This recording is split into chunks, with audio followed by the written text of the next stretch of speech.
जय हिंद साथियों। मैं एक कहावत सुनी थी, पिछवाड़े में नहीं दम, झूठा केस करेंगे हम। कोई सुनवाई नहीं होती इनकी। आज औरत की हालत कुत्ते से भी बदतर है जो झूठा केस करती है। शान से रहती हैं वो जो अपने ससुरालियों के साथ सहयोग से चलती हैं। सास ससुर को माता पिता के समान और देवरों को भाई के समान जो समझती हैं, ननद को बहन के समान जो समझती हैं, राज कर रही हैं। ये कुत्ते की तरह अपने मायके की गलियों में आवारा घूम रही हैं, झूठा केस करने वाली।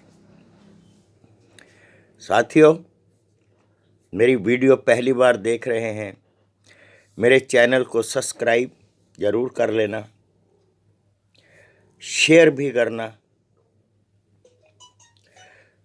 एक वेश्या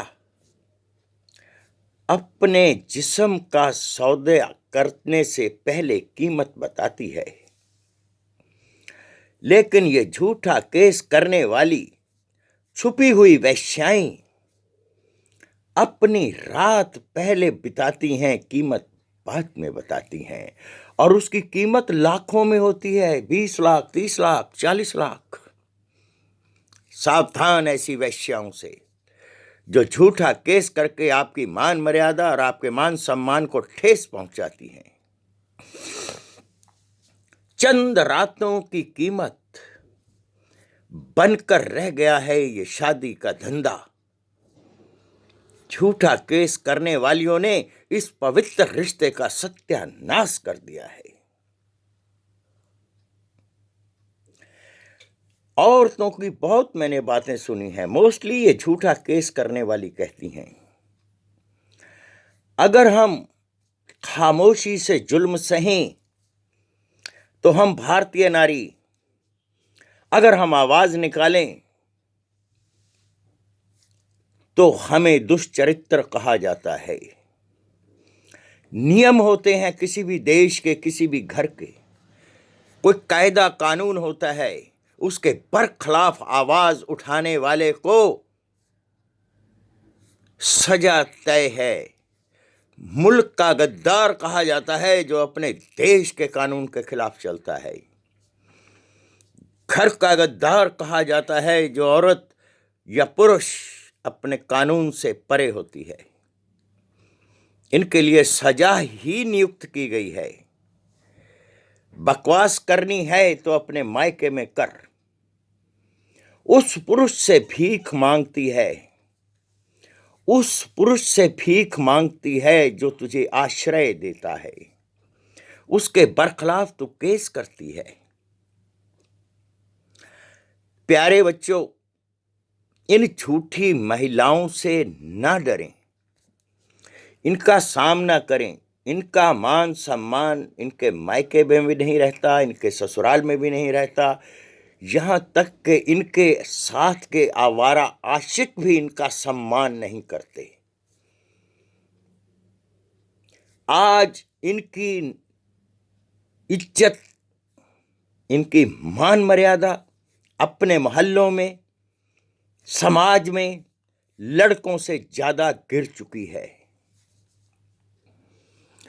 इनके जहन में एक बात बैठी होती है, आशिक जब संबंध बनाता है तो हमें गिफ्ट ला कर देता है, हमें पैसा देता है।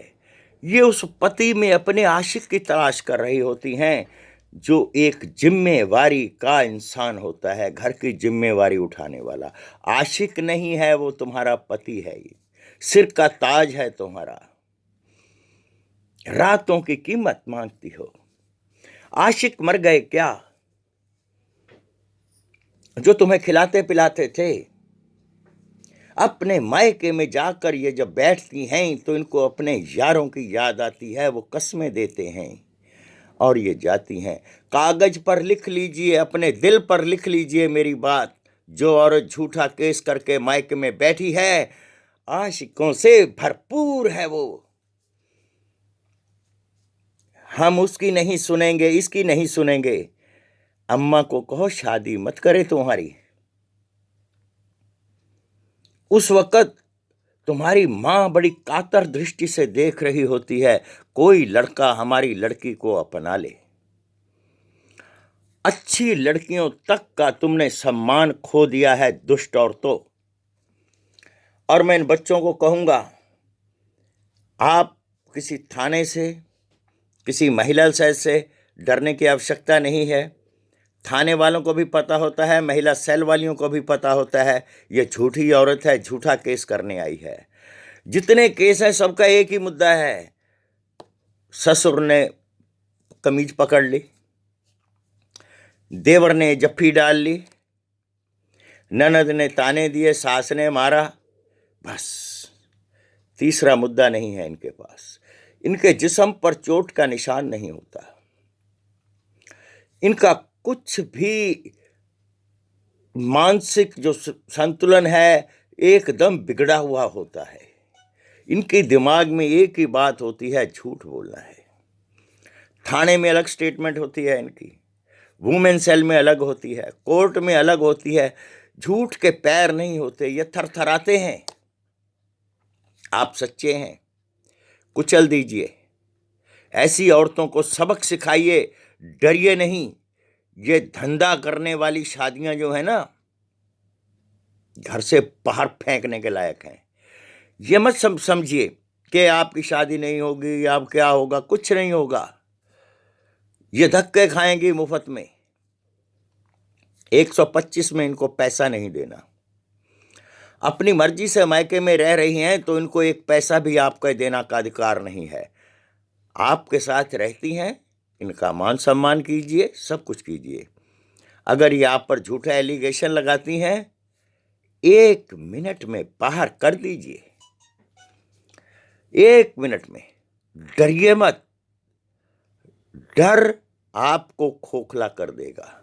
आपके दिमाग में एक ऐसा केमिकल डर बनाता है जो आपके शरीर को क्षीण कर देता है।